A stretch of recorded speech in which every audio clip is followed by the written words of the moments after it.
It is Tuesday, fresh out the shower. As you see, your boy's skin is glowing. I got a good shave in, tapered my hair down, looking good, feeling good, getting prepared for the work week as well as the whips. I was finally able to clean the whips. And it is such a blessing, not only to be able to afford these things, but to be able to choose which vehicle you want to drive on a daily basis, man. Having multiple vehicles is definitely a blessing, can be a headache at times, but we are accountable for our decisions and the results that come from them. So I'm not even tripping. This is why I work so much. But that's not what I really want to talk about, man. I had a conversation with my mother yesterday or the day before that. And it was about this exact very thing that I'm doing, my reflection walk last week. And she asked me, why are you talking about parenting and jail and kids and all of these things? Where is this coming from? And my response to her was this: Mom, this content that I create on a regular basis, the majority of it is all improv. It's all freestyle. It's what comes to my mind when I hit the record button. See, when you are authentic, you're genuine, you live in reality, the only things that you can really talk about are the things that you see, the things that come to mind, because I am a visual person. I lack a lot of imagination, even though I'm an artist, but I talk about the things that I see. I create the things that I see. Okay. Yes, I have goals, dreams, and aspirations, but it's realistic. I'm not like the rest of these other content creators that have to rely on using other people's content to make reaction videos, and that's how they create the majority of their content. Or like these, reaction creators, where they'll steal other people's reaction videos, create their own content. You've seen them on Instagram, Facebook, TikTok, where they'll take somebody else's reaction, put water in their mouth, spit it out, looking like bumbling idiots. Or they're these lazy ass content creators that sit there, play a video, and then they're just doing this the whole time, nodding their head like idiots. Okay, I'm not one of these guys. The content that I create is my own interpretation on how I view life, what's going on in my life, and I'm just going to be me at the end of the day. Take it or leave it. I don't have to sit here and use other people to generate a audience when I just rather just be myself. And that's what a lot of people have to be comfortable with being, is themselves. You don't have to put up a facade in life in order for people to gravitate to you. People respect authenticity more than anything, okay? And sooner or later, you will get found out on being fake, being phony, not being the person that you portray online. Because in reality, when people come and see you, when they introduce themselves to you, when you start gravitating towards people, they will see who you truly are, and they will do a comparison to how you are in person and then how you are actually on social media. So just be real, be you, be your authentic self. If you creating content, guess what? It's just better for you to create content based on your own ideas, because sooner or later, these reaction channels will fizzle the hell out. Because since AI is taking over, people are going to want authenticity sooner or later. Yes, AI is cool. It's interesting because it's new, but it's going to play out and people just want the real. So be real, be yourself, be who you are, and don't feel like you have to portray an image in order for people to gravitate towards you. Because in the end, guess what? You will get found out and you will be looked at as being inauthentic, unauthentic, whatever it's called. All right? Tuesday content starts right now. Good day, good people. It's AT Malone, the first of my name because the second is already here. If you haven't already, please like, share, subscribe, hit that notification bell for more videos from your boy. Now, I hope you guys enjoyed that reflection walk this week, because it was a very, very interesting conversation with my mother. And even though that is my mother, as a parent, because I am one now, there's still things that you will always try to understand about your child. Even though you've raised them for how many years, you are still getting to know them, because as they grow, they change. Their perspective of life changes. Their interest changes. So being a good parent is very, very prominent in regards to just trying to understand them, learning about them, getting their perspective on things, whether it's being a parent, life, politics, any type of interest that your child is in. Me personally, I'm always going to make sure that I understand my son. I study my son. That way I know how to adapt to the changes that he experiences in life, as far as his personality, his interests, the things that he likes, the things that he doesn't like.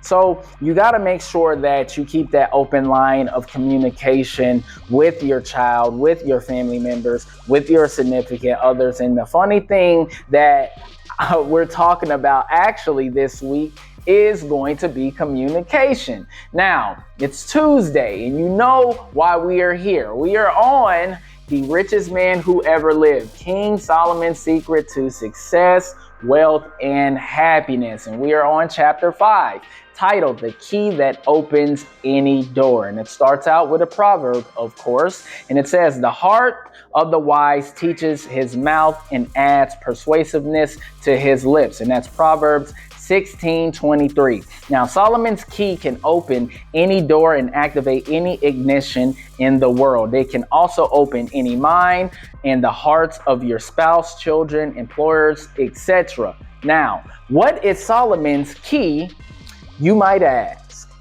It's communication. Yes, it is. It is communication. And communication has to be performed effectively in order for things to continue to move in a positive direction. I'm so glad that we're actually talking about this, because we all have communicated ineffectively. We just have.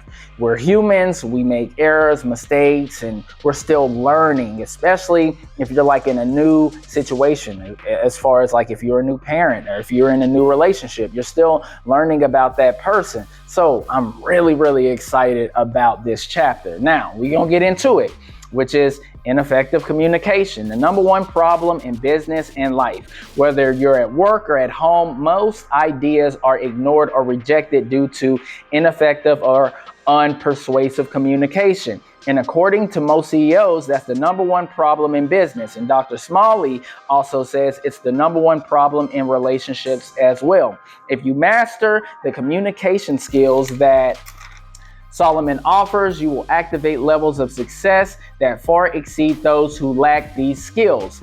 At home, the impact of becoming an effective communicator is even greater. Now, how so?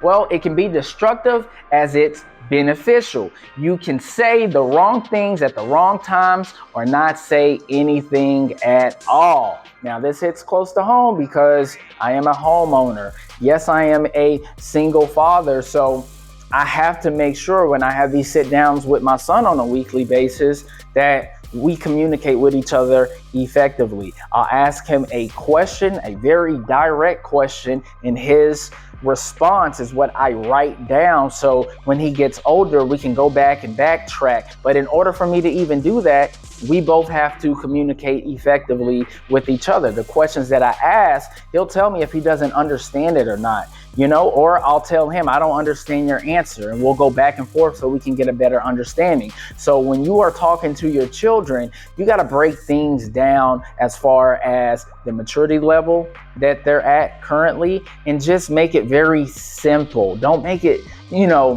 so intelligent to where you're using certain words that they have not even encountered yet, and then it just causes a whole bunch of confusion. You end up getting frustrated, and then what was the purpose of sitting down and having a open dialogue conversation with your kid in the first place if it's going to end up in a negative way? So we have to monitor that. All right, so see, most women are right brain dominant. That's the feeling side of their brain. And men are left brain dominant, which is the analytical side of their brain. This is why women are more focused on how situations make them feel. As far as how we men are, we are focused on the actual situation and figuring out how we can come up with a solution to the situation. And that's something that I'm learning now as far as the left brain, right brain. I didn't know that at all, and that's pretty cool. And it lets me have more of an understanding on listening to the women in my life and understanding how they react to certain things, because we all know that they feel, right?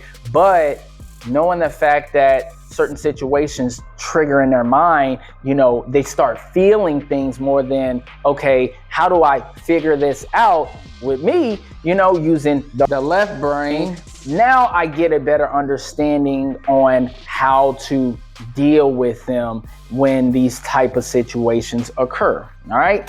So most women also speak 25 to 50,000 words a day compared to men who speak 12 to 25,000 words a day. This is why we need effective two-way communication in order for a relationship to last. Now, what we say and how we say it can have life-changing impact on others. Solomon talks about every aspect of communicating with others. For an example, our words, our tone, our voice, our gestures, facial expressions, our spirit, our timing, and all nonverbal communication cues that frame our comments. All right. So we got to pay attention to all of these things in order to make sure whenever we're communicating with whoever it is. It doesn't matter if it's a coworker, your girlfriend, boyfriend, your kids, your parents. All of these things have to be taken into consideration when you are communicating with them. Okay.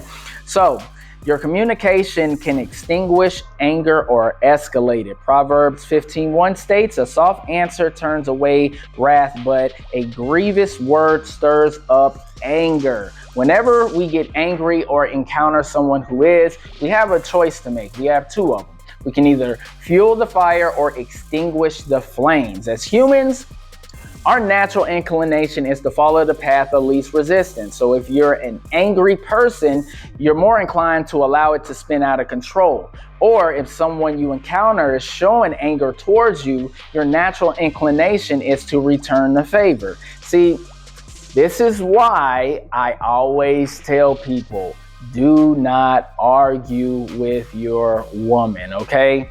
You don't do this.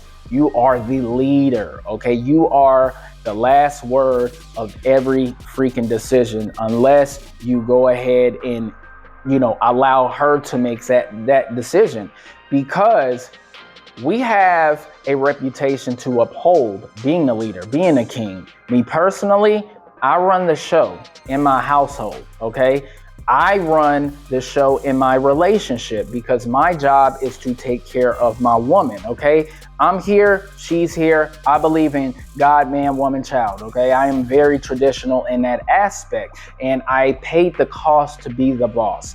I will never be subordinate to my woman, and she doesn't want me to be subordinate to her. She wants to be able to look up to me. So if she looks up to me, then I have to look down to her. And that's not a bad thing because she's under my covering, just like my son is under my covering. It doesn't matter how big he gets, how successful he gets. He will always have to look up to me because I'm his father, and I have developed that relationship and earned that respect in order to do so. Even in my relationship, I had to come with it in order for my woman to even look up to me. I had to make good decisions. I had to create some type of foundation for myself as far as where I'm at, financially, success-wise, home-wise. I had to do all of those things. So those things are taken in consideration. And I know how these progressive people are. They want to, look at your significant other as your equal or call them your partner, which is really a gay terminology. Let's just be real. Partners are for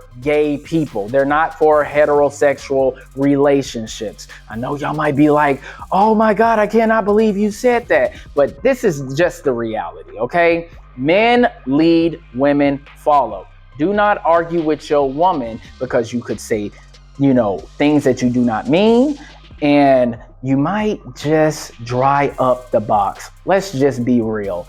Don't do it. And sometimes, yes, you do have to put your foot down when it comes to these things. And that's not to say that you don't have communication. You don't have, dialogue. You don't have discussions, because me and my lady, we discuss things all the time, but we don't argue. That don't happen. It's a waste of time. Make love, not war. That is just my philosophy. All right. So moving on, according to Solomon, responding to anger only intensifies and escalates the damage. But there is a alternative.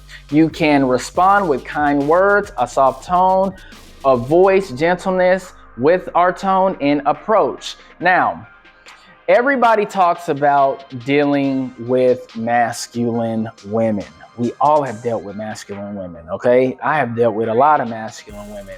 And the reason why a lot of guys bring out the masculinity in women, if they're not already just masculine, is because of how you are speaking to them. Now, me personally, I can talk a masculine woman off the ledge and get her back into her femininity. But yelling and cussing at her and treating her, like a man, that ain't gonna do nothing but make her feel like she got a dick and two balls. So, guys, if you want to keep your woman in her feminine energy, right? Like, even with me, my woman is the most feminine woman I've ever been with in my life. And my job is to keep her that way. So I can't be sitting over here yelling and cussing her out, and then she gets defensive, and then she gets out of her femininity, and then it just ruins the relationship. It ruins the attraction and the interest. So you have to watch her tone. Even when she might be dead wrong, guys, you can communicate that with her without being aggressive. So be mindful of that. Watch what you say, how you say it. If you love her, if you care about her, you will modify your behaviors. You do not talk to a woman like you would talk to a man, all right? So your communication can wound others or heal them.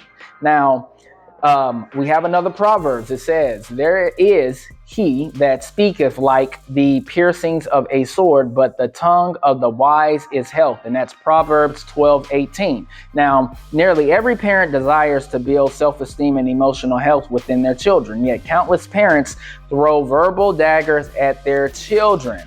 Such wounds, though only words, can scar your child for life. Even when we're just telling them the truth, can be considered a wrong way of criticizing, according to Solomon.